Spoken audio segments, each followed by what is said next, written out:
All right, we move to the city of Seattle. I'm sure that's right. This is Seattle. Starts with an S.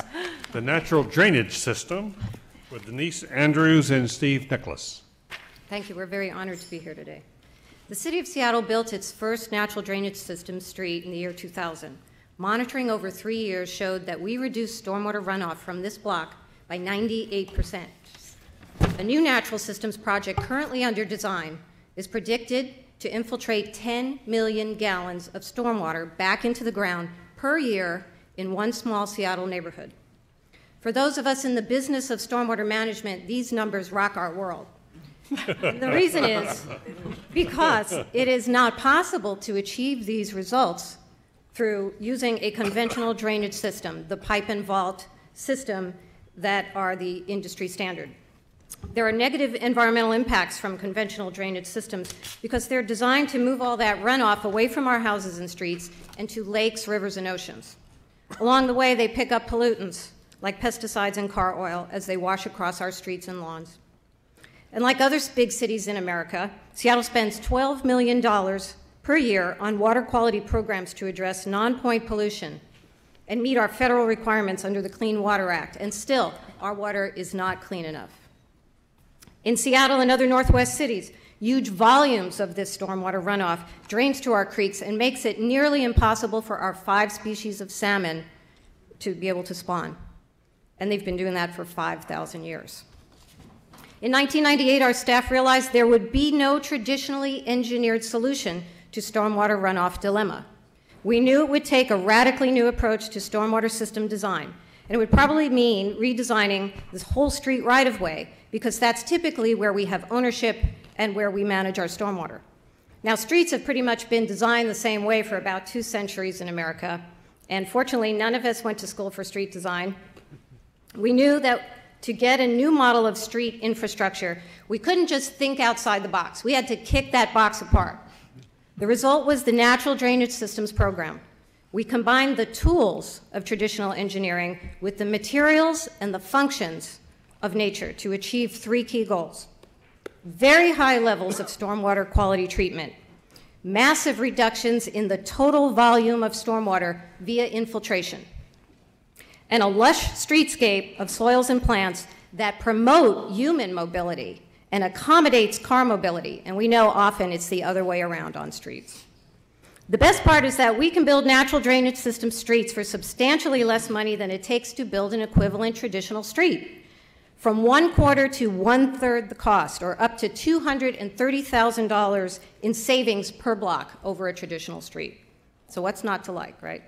Seattle's citizens and elected officials are convinced of the economic, environmental, and social benefits of this new approach. We have committed to build a minimum of 70 city blocks of natural drainage systems in Seattle by the year 2008.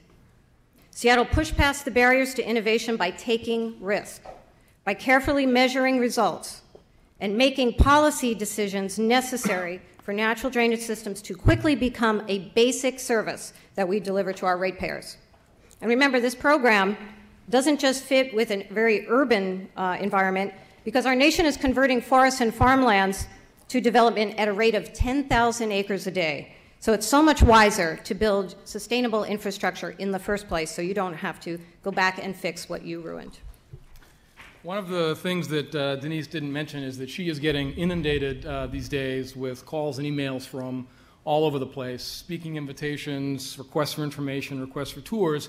It's getting difficult, I think, for Denise and her team to sort of balance at this point the need to keep our own expanded program moving forward with the desire to help other jurisdictions transition to this very exciting new approach.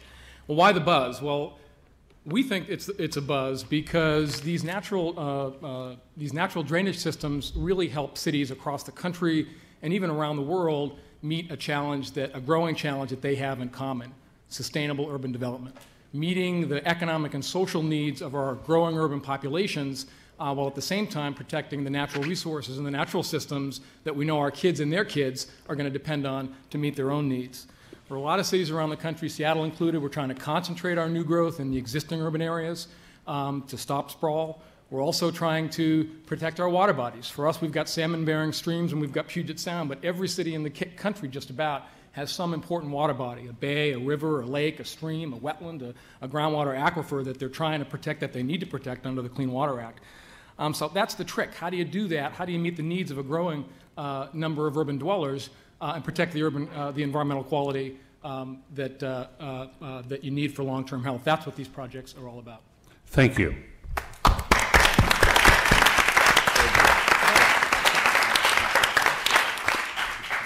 Questions? Yes, Bill. As an Easterner, I want to raise the question as how replicable you think this is in some of our older Eastern cities, Boston, New York, Baltimore, Washington, and so forth. I think it's highly replicable, and I think when it becomes tougher is when you start getting into those 100% impervious surface areas, like downtown Seattle has that. And then you have to expand the techniques that you're using to things like green roofs. But in most cities, we have residential neighborhoods, and we have streets with parking strips. And so we have to get very creative about how we utilize that stormwater runoff and where we put it. And we're learning things exponentially about just the science behind using soils. So that we're now coming up with some design ourselves for the downtown core where you may not even see that organic system. It's running underground through soils. So I think that we should explore it everywhere. Susan. Let me ask you about the cost element here. Two aspects of it. One, the cost relative to traditional methods, and two, as I understand it, the maintenance of these corner units, the maintenance of these what do you call them? Swales. Swales. Thank you. You leave in many ways to the neighborhoods, and so far that's been good. But if they stop maintaining it, what happens then? If you're in front of a bunch of apartment buildings rather than single-family owned homes. We thought a lot about that before we actually built the first street. And what we did is we worked very closely with the residents who's on that block. And we basically did a survey and said, how into doing maintenance are you? Do you like to garden? And what that does is you choose your plant palette very carefully. And for the folks who just say, I don't garden, I don't want to do anything, we chose a very native plant palette. They're very tough plants, they're not that pretty, but once they get established, they have very low maintenance. And in case of a contingency of we just get a large area, we would go in, replaced with the natives, and our program right now is showing to be less expensive on our operating budget to maintain than our traditional drainage system. So we still have some room to move to get to be cost neutral. People on the streets absolutely love living there, and it's sort of fosters a stewardship ethic. One of the things we have to weigh here is how easily explainable this is to the public. Can you, in about Pictures 2 or 3 work better. sentences, what's that? Pictures work a lot better. That's right. So you want me to describe what a street looks like? Yeah, exactly. I mean, just give us a quick understanding. So you start walking down this street, and the street curves, and there's not a wall-to-wall feeling of pavement. The pavement comes in very small. There are large vegetated swales on both sides of the street as you're walking. What is a swale? A swale is a depression in the ground, and you have more wetland-type plants growing the bottom, and along the tops of the swales, it integrates really well with people's yards. Very green, very attractive trees. Very lush. And an elderly man came down Not the a street dish.